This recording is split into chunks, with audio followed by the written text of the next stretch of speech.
one problem that a lot of people don't understand is a lot of researchers and a lot of people that have been on the cutting edge, they don't have anything to pass their work to. You know, I wish I were Tim's age. I'm not. But here's the thing. We've got to be faithful. Paul had his Timothy. Obviously, Tim, you got a great name.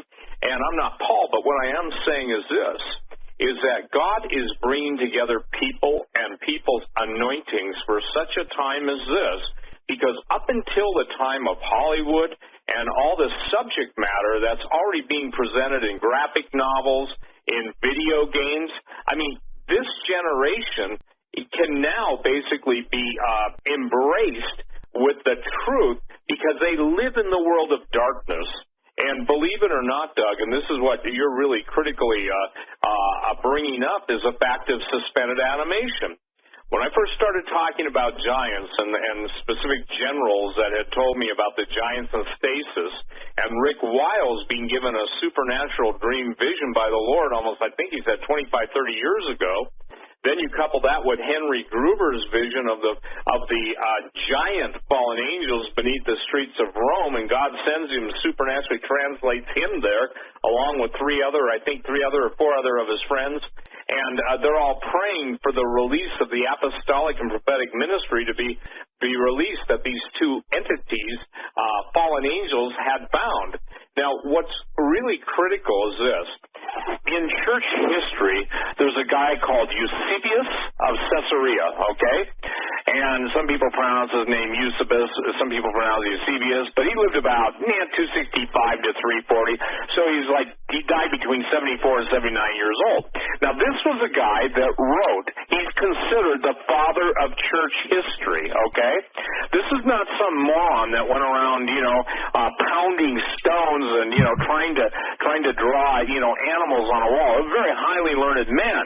But I want to read a quote to you that's really critically important, because in his book, Preparatio Evangelica, book number 5, chapter 17, what he talks about was this. He talks about the time and the British Isles. Boy, Rob in Britain, you're going to love this one. And listen to this. He's talking about a man, okay, who is sent to the British Isles, and he's looking for the infamous King Og, who history reports was another name for Kronos. Kronos, obviously one of the Greek demigods. Now listen to this. This is Eusebius. He's an apologist. He's also the father of church history. Okay, if you look him up, you're going to find out this is no guy on a peyote diving board trying to make up stuff. There was, however, one island there in which Cronus was confined and guarded in his sleep by Boreas, for his sleep had been artfully contrived to keep him bound, and there were many demons about him. Now listen to this, as attendants and servants. According to Talos, a first-century Greek historian, Og is none other than Cronus. Both Og and Cronus were known as the leader of the Titans. So according to Agabation, now listen to this, he is still alive in stasis somewhere near Britain if he has not been moved. Now, the British Isles are ripe with giants. I smell the blood of an Englishman. All of the children's rhymes, a little birdie told me so. So many statements that have entered into the English language center around Great Britain. Gog and Magog. How many people fight over the identity of Gog and Magog, in the book of Ezekiel? But how many people identify that the city of London venerates their two giants, Gog and Magog? Please look it up, ladies and gentlemen. Do your homework. Tim and I have done ours. And even begin to grasp the fact that a supernatural intelligence behind the scenes, and some people will call it the shadow government, the dark pool, the deep pool. I'm just telling you what it is. It's fallen angel land. There are entities of supernatural intelligence that understand human nature better than any shrink psychiatrist or psychologist, because they've been manipulating it from the time of their rebellion against the living God. Now, again, we're talking about the father of church history, talking about giants in suspended animation.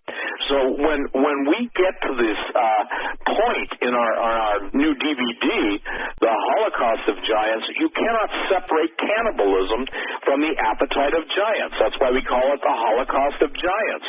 And I want to share something. There, you can watch, Big Friendly Giant or all that stuff, but, outside of the fairy tale realm, the real giants were absolutely horrific. Joshua and Caleb went into the land in Numbers 13, 32, and 33 in the Old Testament. Look it up. And when they sent their spies, into the land, and they came back and said, for the land is a dangerous land, a deadly land, for the land devours its inhabitants. I remember telling you that, Doug, and you said, wow, I didn't know that. Absolutely. And it's not that you didn't know it, but most Christians will read that and not understand it.